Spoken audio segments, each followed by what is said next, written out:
Hello there, internets. This is Bjorn here. I'm just about to do an unboxing of a keyboard known as a Unicomp, and in this case the model is the Classic, I believe. It's a bit of a geeky item, really. What a lot of people don't realize is that not all keyboards are created equally. You hear a lot of people say, oh, you know, make a really nice computer build, but don't worry about spending too much on the keyboard, just get a $9 one from Kmart or something. Although in keyboard geek circles, and yes, apparently there is such a thing, or maybe I just invented it, but yeah, not all keyboards are equal, and your $9 one from Kmart, certain people would turn their nose up at them, including myself. And the reason is there's a difference in technology between keyboards. These days, most of the keyboards you'll get, particularly cheap ones from down the road, use what's I forget the name now. It's called something like rubber dome technology, and that basically means there's a mat filled with a bunch of rubber domes sitting underneath the keys. Each key's got its own little dome underneath it, and as you press the key, the rubber dome collapses and it creates a circuit, and the key press is registered by the computer. Now, this wasn't always the technology that was in use. It used to be, the main type of technology that used to be used was something known as mechanical keyboards, and there's still some companies that make them, obviously, today. The most famous of which, IBM created what was known as the M-type keyboard, which was a very, very famous and long-running keyboard, and that had so-called mechanical switches. These days, most keyboards with mechanical switches are made. The switches are made by a company called Cherry, and they used quite different technology to what IBM used. IBM used what is called buckling spring technology. So there's actually a spring that's on a slight angle in the key switch of every key, and as you press it, the spring buckles, and it makes a connection and creates a key press. Now, you may ask, why bother? It's a much more expensive process. Why would anyone still make these kind of keyboards? Your rubber dome technology, a lot cheaper, a lot more accessible, and the reason is, well, it's about the tactile feel of the keyboard. It just basically feels nicer to type on something that has an actual mechanical component to how it feels. And yeah, I'm a bit of a traditionalist in that way, and I enjoy the feeling of typing rather than this squishy dome thing. I like the tactile mechanical feel. So yeah, I've ordered myself, and I say IBM, it's not actually an IBM M-type, it's Unicomp, as I said. However, it is, Unicomp bought the license from Lexmark, who in turn before them bought the license from IBM. So it's basically exactly the same technology as the IBM M-type used to use. And the keyboard apparently looks almost identical as well, just modernized with USB connections and that sort of thing. So I'm going to do an unboxing of that now. I'm a little bit concerned, but we'll find out. I've heard some rumors as to the build quality of Unicomp not being so great, parts not quite fitting together, and it being a little bit awkward, well askew, and little blobs of excess plastic. But we'll see that. I was strongly considering getting a DAS keyboard or something similar with cherry switches. However, in the end I did go with the Unicomp, partly because I'm an old school geek and I like old school things, but also because they offer the most in the terms of customizability. And I'm a Linux user. I don't really like having Windows keys on my keyboard, so these guys offer Linux keycaps to replace the Windows keys. And another very geeky thing, if you didn't think I was a geek before, you'll think I am now. They offer dvorak layout. Dvorak is an alternative to QWERTY, which most of you will be familiar with. However, QWERTY was invented basically for typewriters to stop hammers, the hammers that print the keys, that print the letters, from bashing into each other when people typed. It wasn't made so much for ergonomics, for speed of typing. It was just made to stop typewriters jamming up in the early 20th century.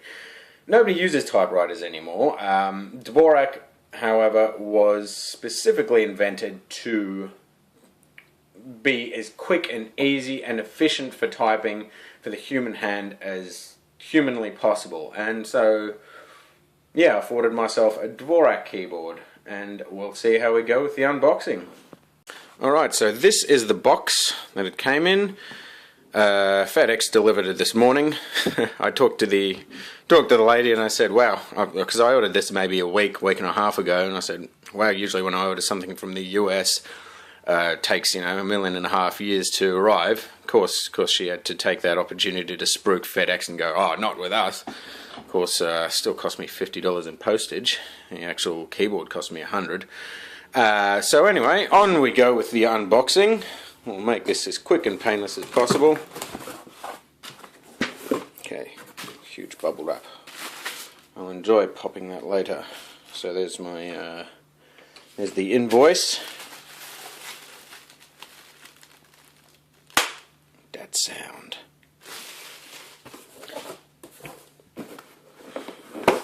Okay, so this will be the actual keyboard. Okay, box within a box. Yo dog, I heard you like boxes.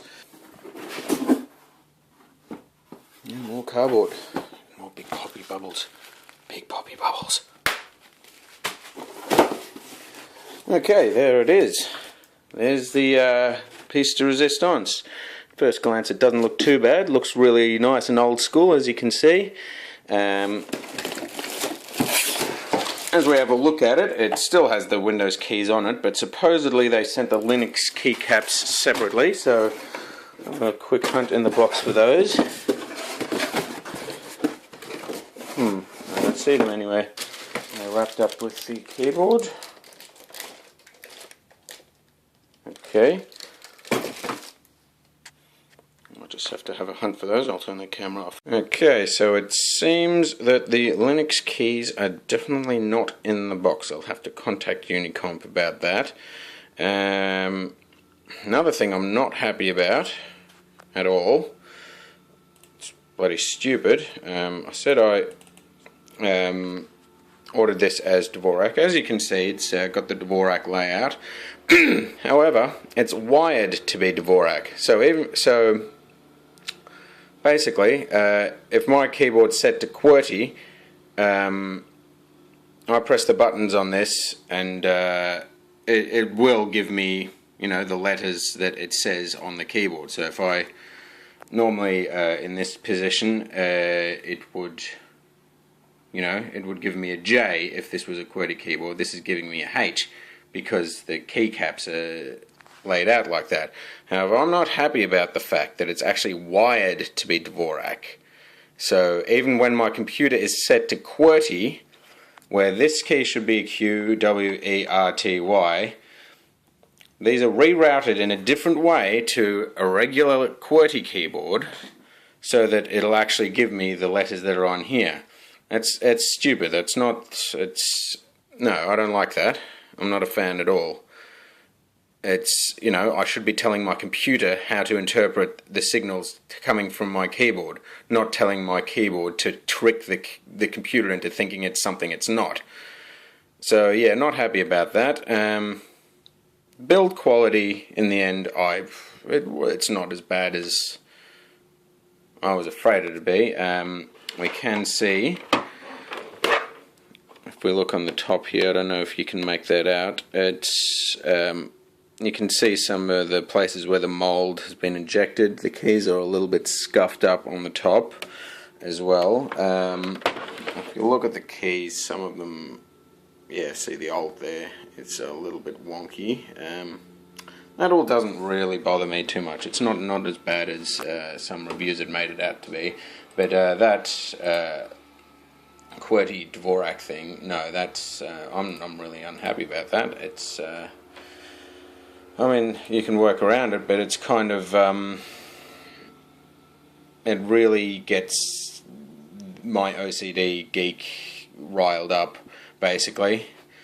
I suppose, you know, while we're at this keyboard review, I mean, it's all about the.